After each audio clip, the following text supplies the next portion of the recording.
These are the only 4 duck decoy spreads you're gonna need to know for this upcoming season. Right now, all I'm doing is I'm making just a U shape.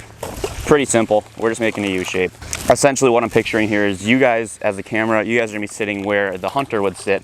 We're just gonna spread these decoys out here real quick. And boom, just like that, in a matter of a minute, I've got a pretty solid duck spread already laid out. First one's called the U shape for very obvious reasons. It's a literal U shape. Very simple. It gives this little U shape. The middle of the U is where the ducks are going to want to land. So the times you'd want to use this is when the wind is to your back and it's blowing straight out like that. Obviously today I can't really pick which way the wind's coming from, but we're just making do with what we got. And then I'm going to take my spinner, stick the spinner right in the landing zone where I want my ducks to land. And that's literally all it consists of, is that's our spread. The best part about the U shape, doesn't require much decoys. It's very simple, very effective. So as you can see here, it's a very, very simple spread. Very simple.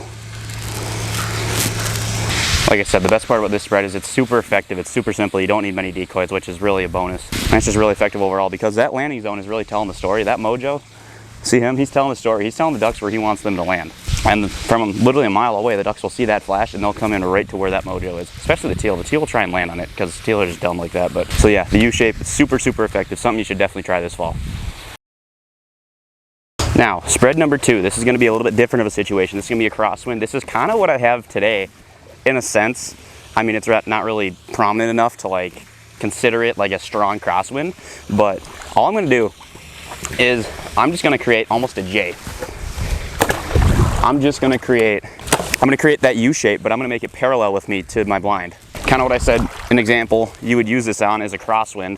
When the wind can't be at your back, like let's say you're secluded to one spot, you have to sit in one location and you really have no choice about what the wind's going to do. And if it's a crosswind, this is what you're going to want to do with the spread. So yeah, essentially all I did is I made that U shape with my dozen. Actually, in this example, I should have done it this way. Just because the wind's coming from this way. I should have made the U like this, but oh well, you guys get the gist.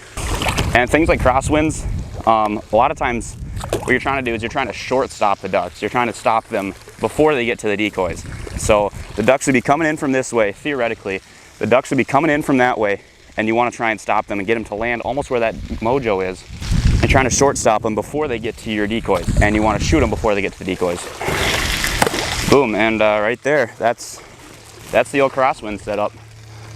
So yeah, that's like the J, the sideways U, whatever you want to call it. I call it the crosswind setup because ultimately you always want to sit with the wind to your back, but if you really don't have that option, this is what you're going to want to do. But yeah, spread number 2, the crosswind setup. I don't really use it as much just because I'm always sitting with the wind in my back, but still a very effective spread. Now, spread number 3. This is what I just like to call the pot of ducks. Hence the name, the pot of ducks. We're going to be making a pot of ducks.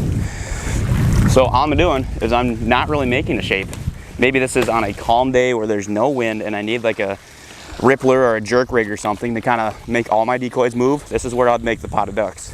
I do use the pot of ducks towards the end of the season a lot because a lot of the ducks, like during the season, have seen a lot of spreads. They've seen just about every spread known to mankind, and they don't really want to land into a U shape or a J shape or whatever.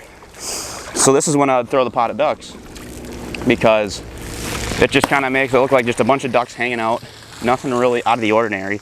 And yeah, like I said, I'd probably only throw this if there's no wind or if there's slight wind, not enough to like make them want to land in a certain area.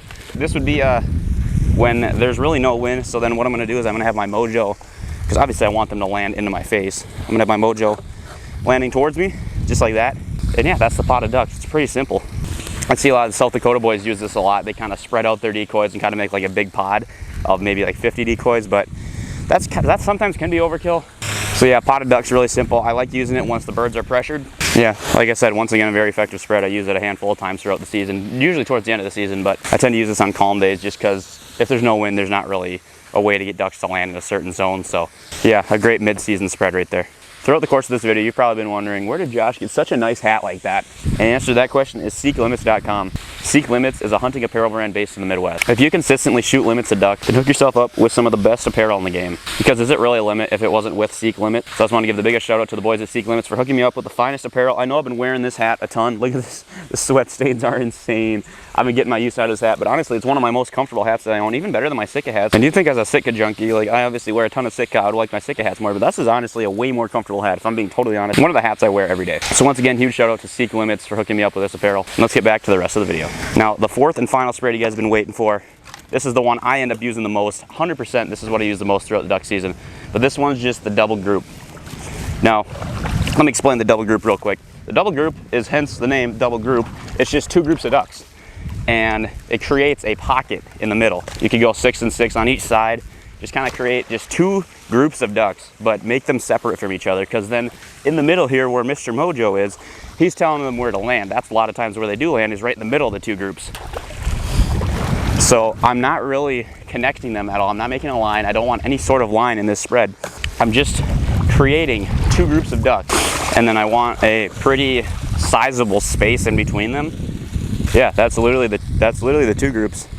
And then obviously we got Mr. Mojo right here. This is for when the wind's to our backs once again.